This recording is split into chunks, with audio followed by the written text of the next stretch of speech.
सारनाथ में 5 साल से तपस्या कर रहे थे, कुछ समझे में नहीं आया, मृगदाब वन में। अचानक उस दिन कोई एक महिला आई, उसने समझाया, तो याद आया कि अरे बाप रे, हमारे 5 गो दोस्तों तो छूट गया सब। छोड़ दिया, घर छोड़ के कहाँ गए? सारनाथ में। सारनाथ में 5 साल से तपस्या कर रहे थे, कुछ समझे में नहीं आया, मृगदाब वन में तपस्या कर रहे थे, इनको कुछ ज्ञान नहीं मिल रहा था। इनके साथ 5-6 गो और दोस्त था सब। उन्होंने सांख्य दर्शन की क्या कर लिया, शिक्षा लिया। अलार कलाम एक बहुत बड़े विद्वान थे उस समय के, सबसे बड़का बैच उन्हीं का चलता था। उनसे जाके बैच पढ़ लिए कौन? महात्मा बुद्ध, अलार कलाम से। और उन्होंने इन्हें सांख्य दर्शन की क्या दे दिया, शिक्षा दिया। कहा कि और पढ़ाइए। सांख्य दर्शन से इन्हें कई सारी चीजों का क्या हुआ, नॉलेज हुआ।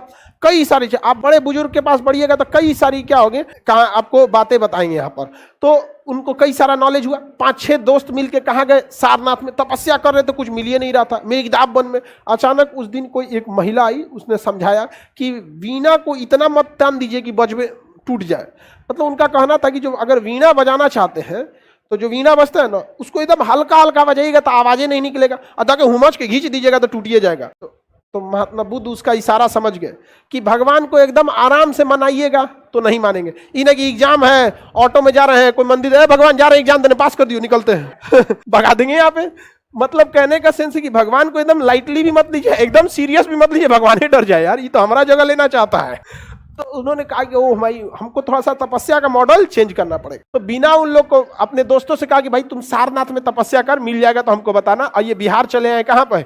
गया में। और वहां पर ये कठोर तपस्या करने लगे। और गया में जिस जगह, गया मेन सिटी से थोड़ा गांव में हट के, मेन सिटी में कहाँ, थोड़ा सा दूर, 10-15 किलोमीटर दूर, नदी के किनारे। नदी का नाम क्या था वहां पर? फल्गु नदी या निरंजना नदी।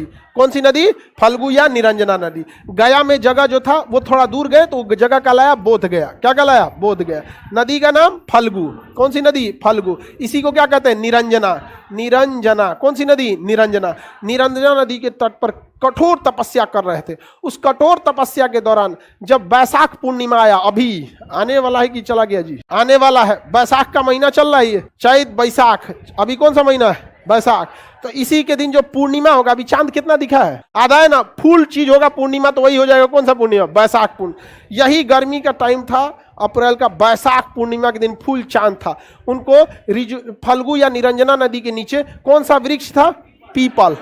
कौन सा वृक्ष? पीपल वृक्ष के नीचे क्या मिल गया? ज्ञान प्राप्ति हो गई। ऐसा कहा जाता है कि जब ज्ञान प्राप्ति हुआ था तो उनके शरीर से प्रकाश उत्पन्न होने लगा, उनके शरीर से सुगंध आने लगे वहां पर।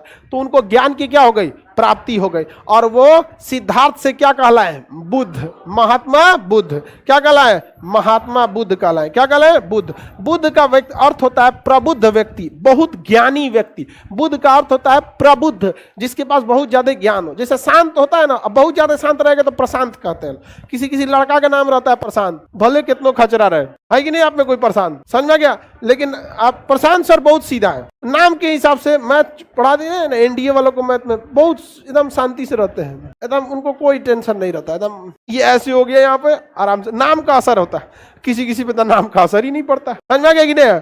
अब एक आदमी था, उसका आंख नहीं था, नाम था नयन सुख, नाम का तो एकदम उल्टा हो गया। तो पीपल वृक्ष के नीचे इन्हें क्या मिला? ज्ञान। और ज्ञान के बाद क्या कहलाए? महात्मा बुद्ध कहलाए। महात्मा बुद्ध कहलाए। और महात्मा बुद्ध जब कहलाए तो इनको याद आया कि अरे बाप रे, हमारे 5 गो दोस्तों तो छूट गया सब। कहां पर? सारनाथ। तो जल्दी जल्दी गए कहां पे? सारनाथ। और उन सब को जाके सबसे पहली दीक्षा दिए थे।